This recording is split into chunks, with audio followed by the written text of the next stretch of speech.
Bismillahirrahmanirrahim. Alhamdulillahirabbil alamin. Nahmaduhu wa nasta'inuhu wa nastaghfiruhu wa nastahdihi wa natubu ilaihi wa na'udzu billahi min shururi anfusina wa sayyiati a'malina. Man yahdihillahu fahuwal muhtad wa man yudlilhu falan tajida lahu waliyyan mursyida. Asyhadu an la ilaha illallah wahdahu la syarika lah wa asyhadu anna sayyidana wa nabiyyana Muhammadan abduhu wa rasuluh la nabiyya ba'dah. Allahumma fassalli wa sallim wa barik ala hadzal nabiyil karim wa ala alihi wa ashabihi ajma'in. Amma ba'du, fa ya ibadallah, fa ya ahlal jum'ah, usikum wa iyaya bitaqwallah wa qad fazal muttaqunal mukhlisun. Qala Allah ta'ala fil Qur'anil 'azim. A'udzu billahi minasy syaithanir rajim. Bismillahirrahmanirrahim. Subhanalladzi asra bi'abdihi lailan minal masjidil haram ilal masjidil aqsa alladzi barakna haulahu linuriyahu min ayatina innahu huwas sami'ul basir. Shadaqallahul azim. Sidang Jumat yang dirahmati Allah, puji dan syukur mari kita panjatkan kehadirat Allah Azza wa Jalla atas nikmat panjang umur, nikmat hidup, atas nikmat sehat, atas nikmat luang waktu, dan nikmat-nikmat yang lainnya. Karena nikmat tersebut adalah modal besar bagi kita untuk beramal soleh. Semoga kita bisa menjadikan nikmat hidup, nikmat sehat, dan luang waktu untuk terus melakukan berbagai aktivitas kebaikan untuk bekal amal soleh, untuk bekal akhirat kita nanti. Salawat dan salam semoga tercurah kepada panutan kita, tauladan terbaik kita, model terbaik kita, Rasulullah Muhammad sallallahu alaihi wasallam, kepada keluarga, kerabat, para sahabat, dan semoga Allah curahkan pula kepada kita semua umatnya, dan mudah-mudahan kita istiqomah mengikuti risalah yang dibawanya dan istiqomah mengikuti jalan hidupnya yang merupakan jalan hidup semua para nabi dan rasul, berdakwah di jalan Allah sampai kita menutup mata kelak. Hadirin sidang Jumat yang dimuliakan Allah, Rasulullah pernah bersabda dalam hadis yang pendek singkat namun isinya sangat luar biasa. Al-mu'min kan nahlah. Orang mukmin itu hendaklah belajar seperti lebah. Ya, kita tahu lebah. Ternyata kalau kita renungkan, tidak semata-mata kita disuruh meneladani lebah, kecuali memang ada hal-hal yang baik melekat permanen dalam sosok lebah.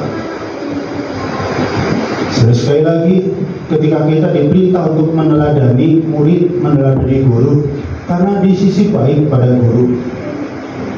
Santri meneladani kiai karena ada sisi baik pada sosok kiainya. Anak meneladani orang tua karena ada sosok-sosok baik pada orang tuanya. Ketika Rasulullah menyuruh kita, contohlah lebah, tirulah lebah, teladani lebah. Paling tidak ada 5 sifat lebah yang sangat luar biasa. Kalau kita bisa meneladaninya, insya Allah kita akan menjadi mukmin yang hebat.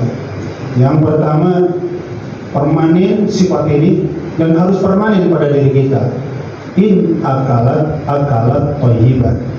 Lebah kalau makan, yang dimakan pasti yang baik-baik.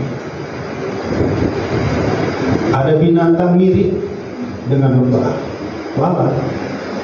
Coba bedakan, ya, di mana keduanya mencari makan.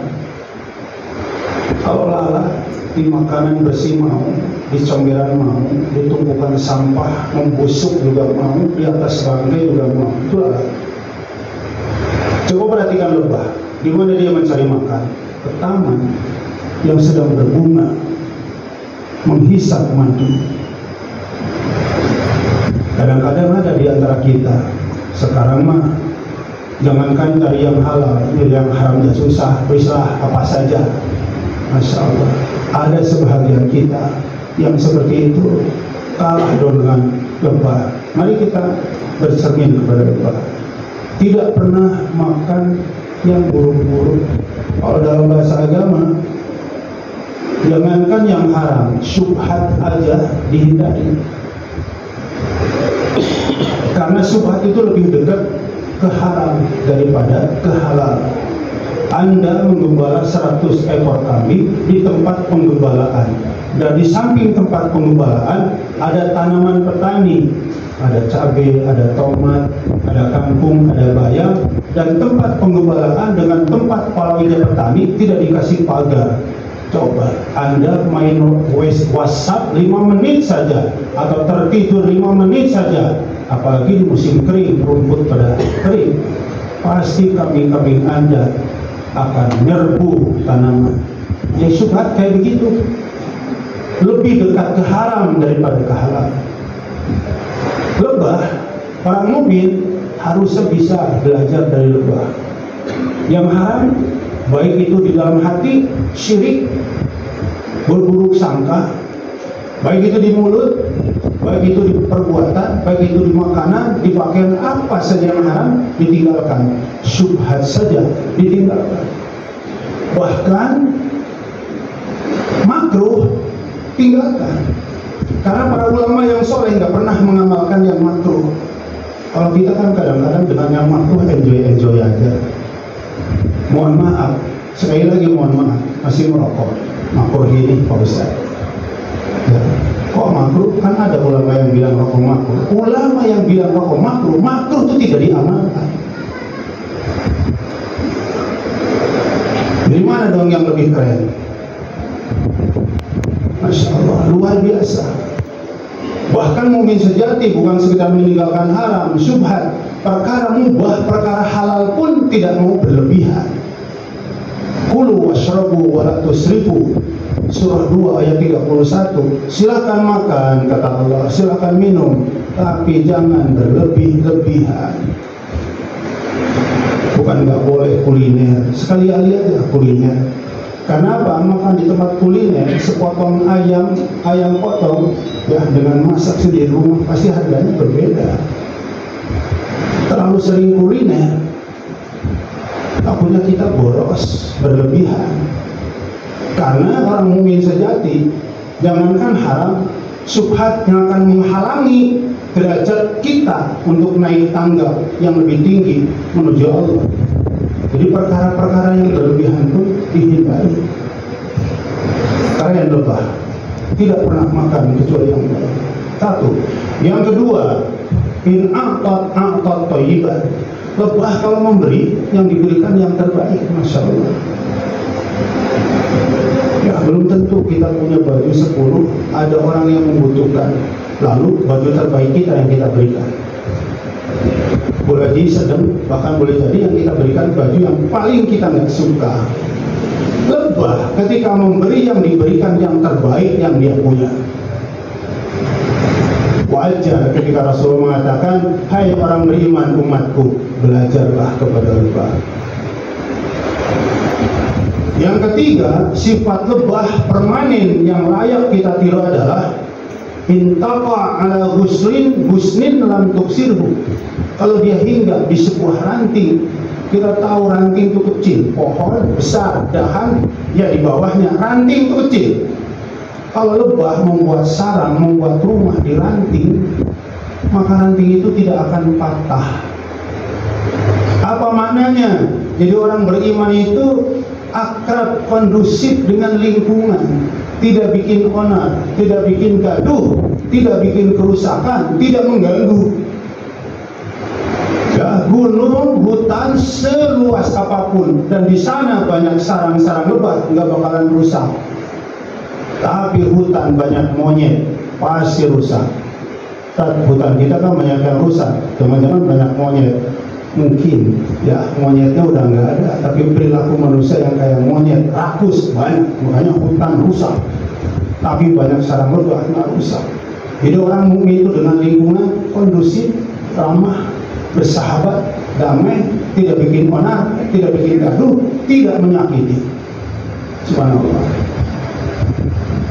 Yang keempat, sifat lebah ini sebenarnya yang ingin menjadi topik khutbah Jumat kita siang ini adalah ketiga dan keempat dan kelima. Al-Jamaah Al-Matinah, soliditas organisasi umat Islam, Masya Allah, terserai berai. Dunia Islam semuanya bungkam, padahal melihat dengan mata saudara kita didolimi. Kalau pakai bahasa lebih sadis di pantai lah, dijajah. Tapi kita umat Islam gak solid. Lihat lebah, saking solidnya bikin rumah sehari kelar, tinggal menyempurnakan. Tidak ada yang kerjaan delan-delan, yang insinyur arsitek jadi arsitek. Masya Allah, itu lubangnya banyak banget, nggak tahu dengan apa mengukurnya. Yang jelas bentuknya sama, ada arsiteknya. Yang nyari bahan baku ya warawiri, yang mandor benar-benar monitor. Pokoknya lebah itu solid dalam organisasi. Kita boro-boro ngomongin solid, kita punya jamaah apa enggak sih? Pertanyaan yang harus kita renungkan. Kalau perkumpulan iya, berkerumun iya, beda dengan berjamaah. Berjamaah itu seperti yang dijelaskan Allah dalam surah 61 ayat yang keempat. Sesungguhnya Allah mencintai orang yang berperang atau berjuang di jalan Allah seperti saf, berbaris. Namanya berbaris, pasti ada ketua regu. Namanya berbaris, ada anggota. Namanya berbaris, kompak. Namanya berbaris, disiplin. Namanya berbaris, ada tongkat komando. Di pasar banyak orang, itu berjamaah, bukan, itu berkerumun. Nonton pertandingan sepak bola banyak orang, itu berjamaah, bukan, itu berkerumun. Nonton konser banyak orang, itu berjamaah, bukan, itu berkerumun. Berjamaah kayak di masjid, imam takbir, pertama sampai yang terakhir, semua takbir. Itu namanya tongkat komando. Kita kadang-kadang MUI mengeluarkan fatwa apa, kita umatnya kemana? MUI dalam konteks kita, NKRI, itu pemimpin tertinggi kita umat Islam, mewakili seluruh elemen ormas yang ada. Perwakilan NU-nya ada, perwakilan Muhammadiyahnya ada, Persisnya ada, Persatuan Umat Islamnya ada, Al-Irsanya ada. Semua umat Islam yang masih dalam koridor Ahlus Sunnah wal Jamaah ada perwakilannya di MUI. Jadi kalau pakai bahasa sederhana, MUI itu pemimpin tertinggi kita kaum muslimin dalam konteks Indonesia. Jadi kalau kita berjamaah, lebah aja berjamaah. Masa kita nggak berjamaah? Ya, dan berjamaah harus ikut apa kata imam. Ruku, sujud, bangun sujud, baru berjamaah. Nah, sepertinya kita umat Islam ini belum siap di komando, masih jalan sendiri-sendiri. Sidang Jumat, Anda mau pintar kayak apa, mau kaya kayak apa, seorang diri gak akan punya kekuatan. Pulang nanti sampai rumah praktekin langsung, sapu lidi satu ikat, ambil satu, patahin, gampang banget. Tapi sapu lidi dalam ikatan silahkan patahkan, gak susah, bukan gak susah, gak bisa. Coba aja, sapu lidi terdiri dari 100 lidi diikat jadi satu, silahkan pegang, patahin. Tangan Anda yang sakit, tapi sapunya gak patah. Kalau umat Islam solid kayak begitu, sedih kita. Saudara kita di Palestina sebagai penjaga Baitul Maqdis yang merupakan kiblat umat Islam pertama, berjibaku sampai harus nyawa. Kita umat Islam terdiam. Sidang Jumat, saya membacakan surah 17 Al-Isra ayat 1 tadi. Bahkan sekarang ada umat Islam yang justru nyinyir. Udahlah, Rasulullah dulu di Mekah tidak punya kekuatan, lemah, pindah. Sekarang ada kaum muslimin yang kayak begitu, ustaz pula. Udah tinggalin aja Palestina pada hijrah. Bro, saya ingin berhadapan dengan orang kayak begini. Rasulullah bukan tidak mau melakukan perlawanan saat di Mekah, tapi karena belum ada perintah. Jadi kalau lemah nggak boleh lawan, lemah nggak boleh lawan. Tahun kedua hijrah, Rasulullah diperintah untuk menghadapi mereka yang mengganggu selama ini. Kekuatan Rasulullah berapa perang Badar tahun kedua hijrah? 313. Kekuatan orang kafir 1000. Kalau lemah kita harus selalu menghindar, nggak akan ada pertempuran Badar. 2 tahun berikutnya meletus lagi perang Uhud, 700 melawan 3000. Kalau pakai bahasa lemah harus pergi, nggak ada perang. Perang Khandaq 3000, umat Islam 10.000 pasukan sekutu. Kalau lemah harus menghindar, nggak ada perang. Ustadz yang sudah ngomong di YouTube, dengarkan khutbah saya siang hari ini. Rasulullah tidak melakukan perlawanan saat ada di Mekah, bukan karena semata lemah, tapi belum ada wahyu yang menyuruhnya. Sekarang Anda nyuruh kita hijrah, emang Anda Allah? Justru kita harus menjaga kehormatan dan harga dirinya, seperti poin kelima yang melekat pada sifat tawar lebah. Apa yang melekat pada sifat tawar selain soliditas organisasi? Al-muhafadzatu 'alal 'ilm, sangat menjaga harga diri dan kehormatannya. Lebah itu kecil, silakan Anda ganggu, pasti dia akan turun mengejar Anda. Kemanapun Anda akan diuber. Anda mau nyelam, dia tahu kuat berapa lama nyelam. Paling 2-3 menit, begitu kepala nongol langsung sengat. Sekalipun dia sadar, lebah kalau sudah nyengat, sengatannya nempel di tubuh Anda, di tubuh kita, itu tinggal 1 jam usianya, mati. Mungkin kalau pepatah ya, lebih baik mati syahid, terhormat menjaga harga diri, daripada mati hidup diinjak-injak. Ini nggak ada kamus. Kita nggak melawan, dijajah, melawan dijajah. Ya lebih baik melawan. Jadi sekali lagi, kehormatan kita sidang Jumat yang dirahmati Allah dari mana? Tanpa kehormatan kita ini gak ada harganya. Makanya kehormatan kita dihargai orang karena ada 5 hal dalam diri kita. Nyawa yang pertama, itu kehormatan. Gak ada nyawa, dibuang kita. Cuman karena kita makhluk terbaik, bahasanya macam-macam ya, tergantung strata mungkin. Dikubur, dimakamkan, disemayamkan, dikebumikan. Hakikatnya dibuang. Apa dibuang? Bangke. Orang agama apapun, suku etnis apapun, nyawanya terancam, ya dia akan sebisa-bisa. Bahasa Anda mengatakan lo jual gua beli. Kenapa? Saya salah apa? Salah mau dibunuh? Pokoknya nggak peduli. Pokoknya saya akan bunuh kamu. Ya salah apa? Saya nggak peduli. Kalau ada orang kayak begitu pada Anda, terus Anda ngasih, ya sapatulah bunuh, saya udah mau mati kok. Mana ada? Kenapa? Karena nyawa adalah kehormatan. Yang kedua, kehormatan kita adalah harta. Orang nggak punya harta, nggak mau kerja, nggak dihargain. Mohon maaf, siapa orang yang keliling meminta-minta, nggak dihargain. Tapi orang punya harta, bekerja apapun yang penting halal, dihormatin. Suami nganggur, nggak mau bekerja, nggak bakal dihormatin apalagi orang lain. Sama istri sendiri kok dimarah-marahin terus. Harta adalah kehormatan kita. Harga diri kita yang ketiga adalah al-ahlu, keluarga. Anda melihat bapak Anda, ibu Anda di depan mata diperkosa, dibunuh. Di sini tersimpan. Kapan nih saya gede tak balas.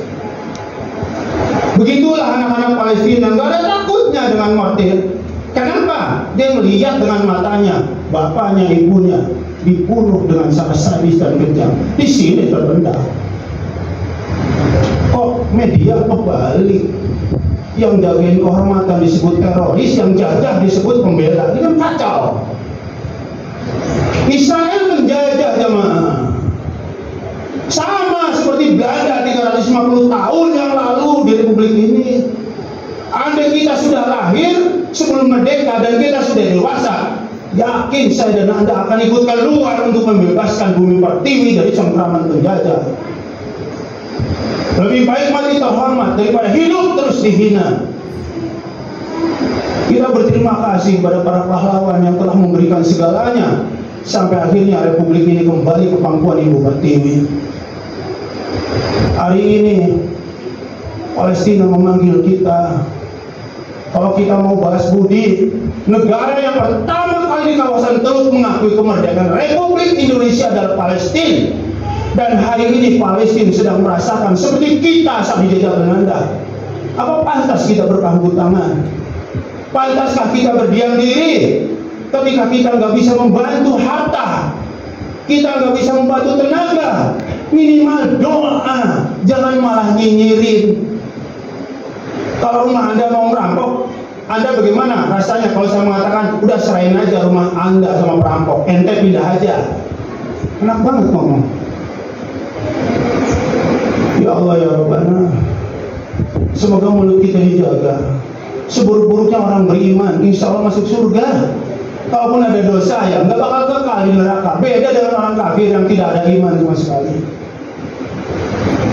Jadi sekali lagi, kehormatan kita yang pertama yang harus dijaga seperti lebah ketika diganggu, dia akan melakukan perlawanan. Kehormatan kita yang pertama adalah sekali lagi nyawa. Yang kedua harta. Yang ketiga adalah keluarga. Dan yang keempat kemaluan lah. Anda pergi ke tempat ramai, ke mall, kondangan, mohon maaf, tiba-tiba istri Anda sekali lagi mohon maaf, ada yang nyolek pantatnya. Lalu istri teriak, "Pak, ada orang nyolek pantat saya." Terus Anda sebagai suami cukup berkata, "Nggak apa-apa, mah cuma dicolek doang." Kalau ada suami model begini, jangankan surga, bau surga nggak akan kecium. Itu kehormatan. Istri suami itu kayak dua sisi mata uang. Dia aku dia. Kehormatan dia diusik, itu sama dengan mengusik saya. Kalau suami yang tahu harga dia kehormatan, dia langsung, "Mana orangnya?" Lo lagi-lagi kayak begini sama bini gua. Nah, gitu tegas. Supaya dia nggak kurang ajar lagi. Dan yang kelima, kehormatan kita yang paling tinggi agama. Coba aja kalau masjid kita dinding dalam, dinding luar, ada orang pemuda atau siapapun masuk tanpa membuka alas kaki, terus melukis gambar, mohon maaf, gambar babi, gambar anjing di dinding-dinding ini. Pertanyaan saya, Anda akan duduk manis seperti itu? Apa berdiri? Begini semua. Itu yang terjadi tahun 92 di Ambon, Maluku. Idul Fitri, musola masjid kita dicoret-coret, digambar babi, ditulis Muhammad kayak babi. Perang itu syarat pakai bahasa kita. Rasanya kita umat Islam nggak pernah kok musik agama lain. Tapi ada aja orang yang usil kepada kita yang mayoritas.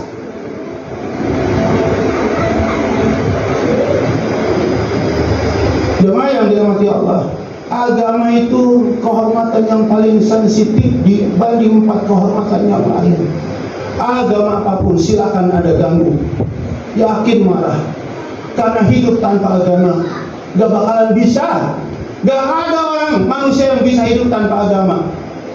Komunis sekalipun, ateis sekalipun, yang secara lisan mengakui tidak bertuhan, itu bohong. Paling tidak dia punya Tuhan. Apa? Hawa nafsu. Karena Tuhan itu yang diikuti. Ketika hidup selalu mengikuti hawa nafsu, ya udah Tuhannya dia nafsu. Tidak ada manusia yang hidup bisa tanpa Tuhan. Apapun nama Tuhannya, semua manusia hidup bertuhan sesungguhnya. Jadi kalau sudah diusik masalah Tuhannya, diusik masalah agama, akan salah marah. Jemaah yang dirahmati Allah, Al-Aqsa adalah kiblat kita, diabadikan dalam Islam. Dalam Al-Quran surah Al-17 ayat 1, Rasulullah dengan kaum muslimin pernah sholat menghadap Baitul Maqdis 16 bulan lamanya, sebelum kemudian akhirnya diperintahkan untuk menghadap Masjidil Haram, Ka'bah. Jadi itu sejarah. Jadi untuk menjaga tempat suci itu bukan hanya kewajiban saudara kita di Palestina, tapi kewajiban seluruh umat Islam untuk menjaga tempat suci itu. Hari ini kita nggak bisa ke sana fisiknya, ya tuh ke sana tuh hartanya. Nggak sampai ke sana fisik kita, ke sana doanya. Jangan sampai enggak sama sekali, fisik enggak, harta enggak, sampai doa pun enggak. Mana empati kita? Padahal Allah mengatakan innamal mu'minuna ikhwah. Orang mukmin itu bersaudara. Ikhwah itu kata jamak dari akhi, akhawat kata jamak dari ukhti. Silakan Anda nanti pulang surah An-Nisa surah 4 ayat 11 dan ayat 12 disebut oleh Allah kalimat akhi, ukhti, ikhwan, akhwat. Sedang membahas apa surah An-Nisa ayat 11 12? Sedang membahas warisan.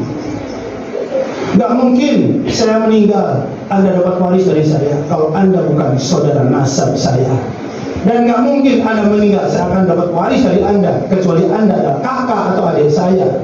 Tiba-tiba di surah 49 Al-Hujurat ayat 10 Allah mengatakan innamal mu'minuna ikhwah. Orang mukmin itu bersaudara. Maksudnya apa? Persaudaraan kita harus terus ditingkatkan seolah-olah kita adalah sebapak seibu. Itu yang dimaksud.